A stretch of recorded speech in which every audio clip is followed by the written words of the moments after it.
Hello all the viewers, I am welcoming you to in my YouTube channel. So I am making this video on algebraic expression, and the demand for this video generated from one of my viewer named Ratna Sahu. So this video is for all the students, but just for her I am just making this video too early, just because she commented me to make the video. So पहले हमें जानना है कि what is algebraic expression. Algebraic expression अगर मैं पहले ऐसे बोलूँ, जैसे मैंने लिखा है यहाँ पे 5 ना, 5 एल्जेब्रिक एक्सप्रेशन है ना, सिर्फ अगर मैंने कोई एक वेरिएबल ले लिया यानी a से z तक, ये भी एल्जेब्रिक एक्सप्रेशन नहीं है। ना ही x एक एल्जेब्रिक एक्सप्रेशन है, ना ही 5 एक एल्जेब्रिक एक्सप्रेशन है। आप जरा देख रहे होंगे यहाँ पे क्या लिखा है, algebraic expression a combination of constant and variable. A combination of constant and variable, that means एक ऐसा कॉम्बिनेशन जिसमें कांस्टेंट भी हो और वेरिएबल्स भी हो। कॉम्बिनेशन मींस मतलब कि दोनों को मिल के बनाया गया कॉम्बिनेशन। जैसे हम लोग ये वर्ड गेम्स एंड स्पोर्ट्स में बहुत यूज करते हैं, combination of player one the game. So ये कॉम्बिनेशन होता है कि मिल के बनाना। अब लिखा है यहाँ पे कांस्टेंट एंड वेरिएबल्स, ये यहाँ पे लिखा है कांस्टेंट एंड वेरिएबल्स।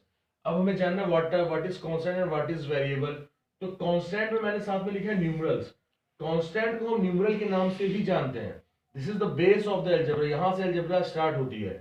कांस्टेंट क्या होता है, न्यूमरल। कांस्टेंट को न्यूमरल के नाम से भी जानते हैं और वेरिएबल को लिटरल के नाम से भी जानते हैं, लिटरल्स के नाम से। अगर आप देख रहे होंगे तो कांस्टेंट में न्यूमरल नंबर से बना है न्यूमरल और लेटर से बना है लिटरल। तो ये जितने भी ये टर्म्स है, these all are literal terms, और जो भी नंबर होते हैं हमारे इनफिनिटी तक, मतलब वो हमारे कांस्टेंट और न्यूमरल हो गए।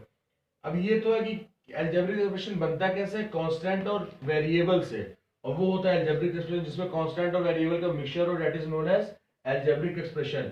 Now we are moving to the like terms. अब लाइक टर्म्स क्या होते हैं, इससे पहले मैंने कभी वीडियो बनाई थी फ्रैक्शन पे, उसमें था लाइक फ्रैक्शन। तो मैंने बताया था कि लाइक फ्रैक्शन मींस कि जो एक जैसे, लाइक का मतलब होता है एक जैसे। सो हमारे पास लाइक टर्म्स है, वही इंग्लिश का जो जो वर्ड होता है लाइक, इंग्लिश का जो वर्ड होता है लाइक, वहीं पे सेम टू सेम, लाइक मतलब एक जैसे एंड अनलाइक मतलब अलग अलग। तो यहाँ पे क्या लिखा है, having same terms as variable.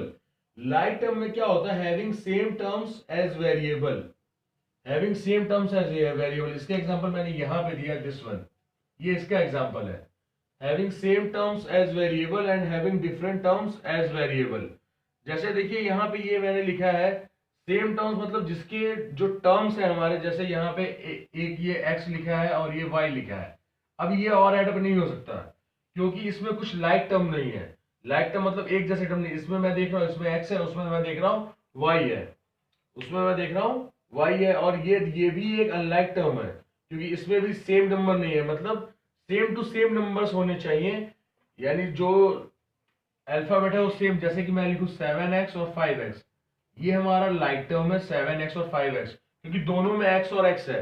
एक अगर मैं और लिखता हूँ, एक मैं अगर और लिखता हूँ जैसे, एक मैं अगर और लिखता हूँ जैसे 7x और 5x स्क्वायर, ये अनलाइक टर्म हो जाएगा। बिकॉज आप देख रहे होंगे यहाँ पे x और x दोनों जगह पे है, लेकिन यहाँ पे क्या है कि एक में x है, एक में x का स्क्वायर है, तो दोनों की डिग्री सेम नहीं है, तो ये एक अनलाइक टर्म हो जाएगा। तो आप शायद इससे समझ गए होंगे, जब वेरिएबल की जो वेरिएबल्स होते हैं, चाहे वो कुछ भी लिखा हो, अगर जरूरी नहीं है अगर ऐसे भी लिखा होता 7axy और लिखा होता 5axy, या फिर 7axy 5xy, ये यार ये दोनों हमारे लाइक टर्म, बिकॉज क्योंकि इसमें भी axy है और इसमें भी देखिए axy है।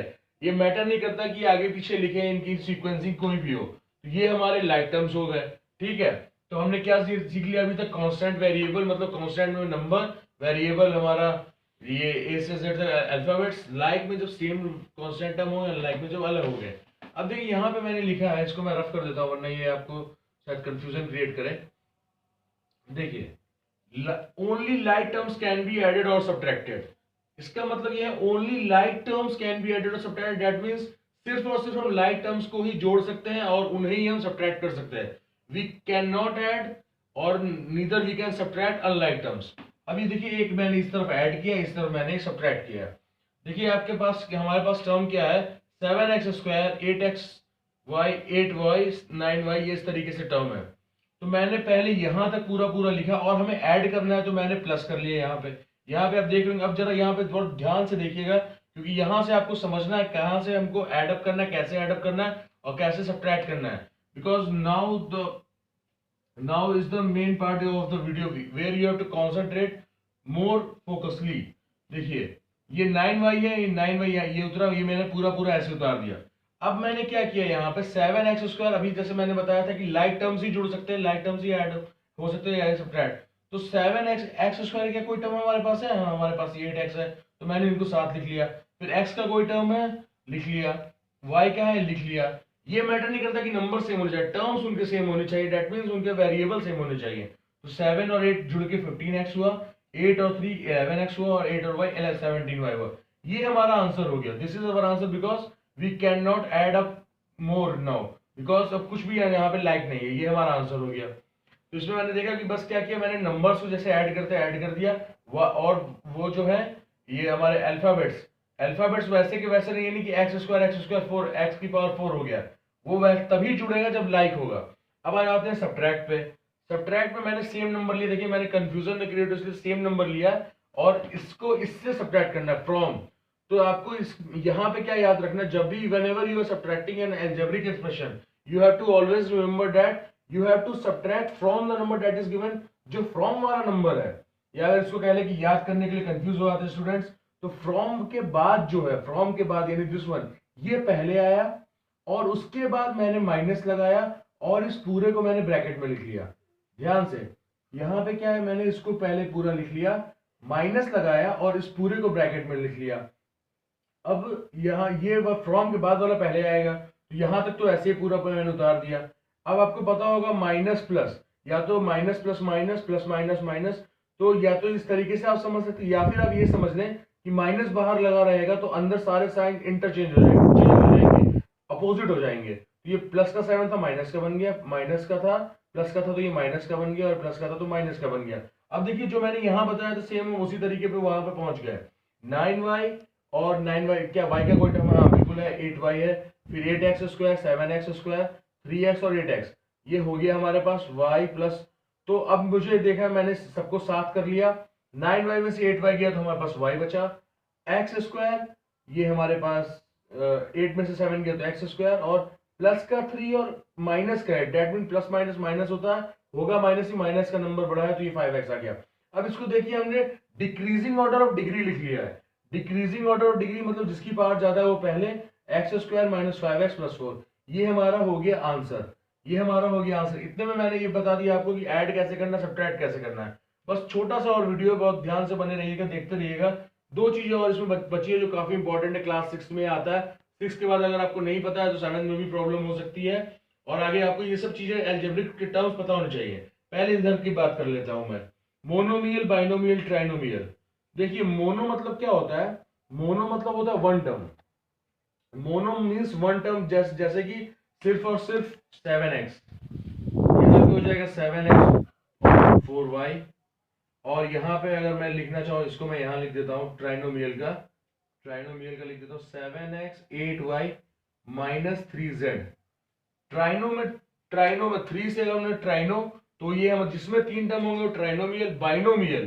बाइनोमियल मतलब जिसमें 2 टर्म होंगे वो बाइनोमियल। मोनोमियल मतलब 1 टर्म। तो mono stand for 1, bino for 2 and trino for 3। अब टर्म्स क्या होंगे, अगर आपने सुना होगा, देखा होगा, जहां पे प्लस माइनस आ जाता है उसके बाद एक टर्म हमारा में मिल जाता है। यहाँ पे देखिए कुछ नहीं है तो एक टर्म है, एक प्लस है तो एक टर्म इधर वाला हो गया, एक टर्म इधर वाला हो गया, इस तरीके से ये पूरा हो गया। सो अब इसके बाद हमारा जाता है कोफिशिएंट।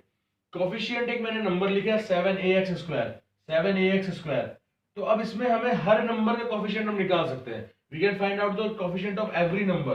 तो इस कोफिशिएंट का मतलब क्या होता है, डेफिनेशन, कोफिशिएंट का मतलब ये होता है जो नंबर, जिस नंबर का हमें कोफिशिएंट बताना है उस नंबर को छोड़ के हम बाकी सारे नंबर लिख दें उस टर्म में जितने नंबर हो।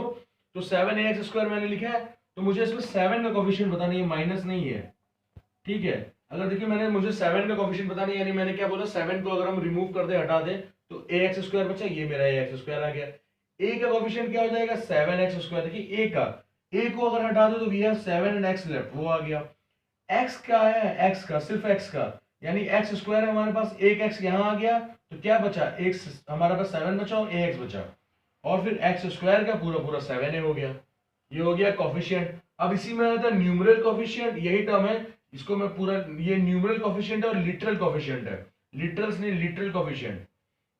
तो न्यूमरल स्टैंड फॉर नंबर, तो 7 हमारा हो गया न्यूमरल कोफिशिएंट, और लिटरल यानी literal stand for algebraic term, तो ये हमारा हो गया लिटरल कोफिशिएंट हो गया ax स्क्वायर। अब बस आप बात कर लेते हैं कि learning of the video, what is the learning of the video. The learning of the video is algebraic expression में कांस्टेंट और वेरिएबल होते हैं। कांस्टेंट क्या होता है, एल्जेब्रिक एक्सप्रेशन तभी होगा जब एक कांस्टेंट और वेरिएबल होगा। कांस्टेंट क्या होता है, सिर्फ नंबर वाला टर्म, वेरिएबल होता है सिर्फ अल्फाबेट वाला टर्म, ए से जेड तक हमारे अल्फाबेट होते हैं, जिनमें सेम वेरिएबल्स होंगे। सेम वेरिएबल जैसे ये सेम नहीं था, मैंने आपको जैसे वीडियो में शुरुआत में बताया था, सेम वेरिएबल होंगे वो होंगे लाइक, जिनमें सेम वेरिएबल नहीं होंगे वो होंगे अनलाइक।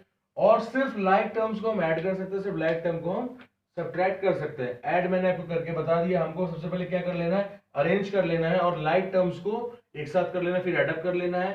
सब्ट्रैक्शन में मैंने आपको बीच में बताया था कि फ्रॉम के बाद वाला पहले आएगा, माइनस करेंगे, उसके बाद जब भी माइनस होगा तो इधर पूरा साइन चेंज हो जाएगा, जो प्लस का होगा माइनस का बन जाएगा, वाइस वर्सा हो जाएगा, माइनस वाला प्लस का बन जाएगा और हमारा आंसर आ जाएगा।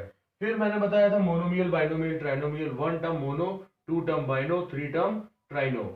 उसके बाद कोफिशिएंट, कोफिशिएंट का मतलब वो होता है जिस टर्म जिसका कोफिशिएंट पूछ रहा है, आप उस नंबर या उस एल्जेब्रिक उस अल्फाबेट को हटा दे, बाकी सारे नंबर जो टर्म्स के होंगे वो आप लिख देंगे। तो this was the first part of the algebra, video of the algebra. इसके बाद मैं मल्टीप्लिकेशन डिवीजन पे भी लगाऊंगा और उसके बाद हम वैल्यूज कैसे निकालते हैं एल्जेब्रिक एक्सप्रेशन की, कहीं भी कोई वैल्यू दी है उस पर वीडियो बनाऊंगा। So thank you so very much for watching this video, thank you so very much.